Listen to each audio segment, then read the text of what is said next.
Episode की starting में हमें एक औरत दिखाई जा रही होती है जहां वो जो है एक कार के पीछे भाग रही है, बट वो उस कार को जो है पकड़ नहीं पा रही होती है और वो नीचे गिर जाती है। बैक टू द प्रेजेंट हम देख रहे होते हैं कि ओकरुन और मोमो के ऊपर जो है एक्रोबैटिक सिल्की जो है अटैक कर देती है, बट यहाँ ओकरुन जो है ट्रांसफॉर्म होकर उस लड़की को लेकर वहां से भागने लगता है और मोमो भी उसके पीछे ही भाग रही होती है। बट यहाँ प्रॉब्लम ये है कि यहाँ पर जो है टर्न्स और ट्विस्ट होने की वजह से ओकरुन अपने फुल स्पीड में नहीं भाग पा रहा होता है। एक्रोबैटिक सिल्की जो है इनके पीछे बहुत देर तक भागती है, बट फाइनली जो है वो ओकरुन को पकड़ लेती है। यहाँ ओकरुन का ट्रांसफॉर्मेशन जो है अनडन हो जाता है और कायरा जो है नीचे गिरी पड़ी है, जिसे वो एक्रोबैटिक सिल्की पकड़ने की ट्राई करती है, बट तभी हमें देखने को मिलता है कि वो यहाँ पर हिल नहीं पा रही है, क्योंकि उस एक्रोबैटिक सिल्की ने कहा था कि उसके बाल जो है किसी भी चीज को टच करेंगे तो वो उसे पकड़ लेंगे। और यहाँ ओकरुन ने जो है अपने दिमाग को यूज करके एक्रोबैटिक सिल्की के पावर्स को उसके अगेंस्ट यूज किया है, क्योंकि उसके बाल अभी जो है हर एक चीज की वजह से उलझ चुके हैं, जिसकी वजह से वो यहाँ भाग नहीं पा रही होती है, ना ही हिल पा रही होती है। बट यहाँ एक्रोबैटिक सिल्की स्मार्ट निकली, वो अपने एक ही किक से जो है सारे के सारे अपने जितने भी उलझे बाल है उन्हें निकाल लेती है। पर यहाँ मोमो अपने पावर्स यूज करके उसके पैरों को जो है स्प्लिट कर देती है, जिसकी वजह से वो कुछ देर के लिए हिल नहीं पा रही होती है। यहाँ मोमो ओकरुन से कहती है कि जाकर उससे फाइट कर, बट इस गधे को फाइट करना ही नहीं आता। एलियंस के साथ तो वो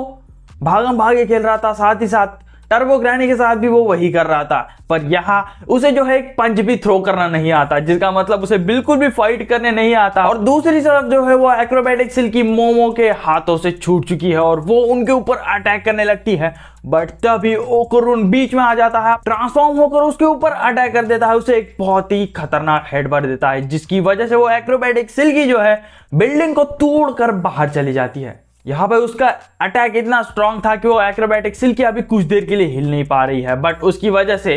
ओकरुन जो है बहुत ही ज्यादा थक चुका है। और यहीं पर अपीयर होती है टर्बो ग्रैनी, जो यहाँ पर बोल रही होती है एक्रोबैटिक सिल्की अभी कुछ देर तक हिल नहीं पाएगी, क्योंकि उसने अभी मेरे पावर्स को टेस्ट किया है। यहाँ पर टर्बो ग्रैनी जो है अभी ओकरुन के बॉल्स को चेक करने के लिए उस लड़की को चेक करने की परमिशन मांगती है, और वो जो है उस लड़की को चेक करने लगती है, जहां उसे जो है ओकरुन का गोटा मिल जाता है और वो उसे जो है ओकरुन को वापस कर देती है। बट यहाँ एक मेजर प्रॉब्लम है, कायरा जो है अभी जिंदा नहीं है, जिसे सुनकर ओकरुन और मोमो दोनों घबरा जाते हैं। यहाँ भाई वो दोनों जो है उसके हार्ट को जो है फिर से पंप करने की ट्राई करते हैं, जहाँ ओकरुन जो है उसे सीपीआर देता है और मोमो अपनी पावर्स की वजह से उसके हार्ट को जो है दबाकर ब्लड को फिर से जो है फ्लो करने की ट्राई करती है, बट ये दोनों मिलकर भी उसे वापस जिंदा नहीं कर पा रहे होते हैं। जहां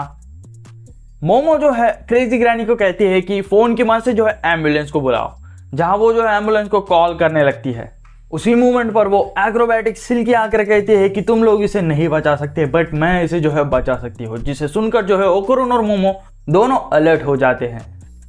जहां भाई वो एक्रोबैटिक सिल्की बताती है कि इसका जो हार्ट है वो अभी स्टॉप हो चुका है, पर उसके अंदर की जो लाइफ फोर्स है वो अभी पूरी तरह से वैंक्विश नहीं हुई है, जिसका मतलब वो जो है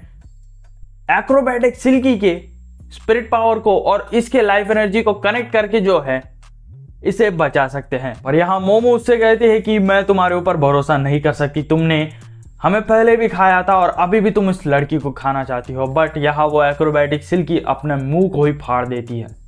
और कहती है कि अब मैं इसे नहीं खा सकती, तो क्या तुम अब मुझ पर भरोसा कर सकती हो। और वो कहती है कि अगर तुम्हें मुझ पर अभी भी भरोसा नहीं है तो तुम यहाँ मेटल बीम को यूज करके मेरा सर फोड़ सकती हो। जिसे सुनकर मोमो जो है उसके ऊपर थोड़ा भरोसा करने लगती है और अपनी पावर्स की मदद से जो है उन दोनों के लाइफ फोर्स को जो है कनेक्ट कर देती है। सीन शिफ्ट होता है और हमें एक लेडी दिखाई जाती है जो यहाँ अपने घर पर जाती है और अपने डॉटर को मिलती है, जहां हम देख रहे होते हैं कि ये लेडी जो है अपनी डॉटर को खुश रखने के लिए हर एक चीज कर रही है जो उसके हाथ में है। वो यहाँ बहुत सारे जगहों पर काम कर रही है, साथ ही साथ बहुत ही सारे अलग अलग चीजें कर रही है जो शायद एक लेडी नहीं कर सकती अपने लिए, बट वो जो है ये सब चीजें अपने डॉटर के लिए कर रही है ताकि वो पैसे कमा कर उसे जो है खुश रख सके। यहाँ हमें एक बहुत ही प्यारा फ्लैशबैक का सीन दिखाया जाता है जहाँ वो जो है अपनी बेटी के साथ वक्त गुजार रही होती है। यहाँ भाई हमें आगे दिखाया जाता है कि कुछ लोग जो है उसके घर पर आकर उसके ऊपर अटैक कर देते हैं।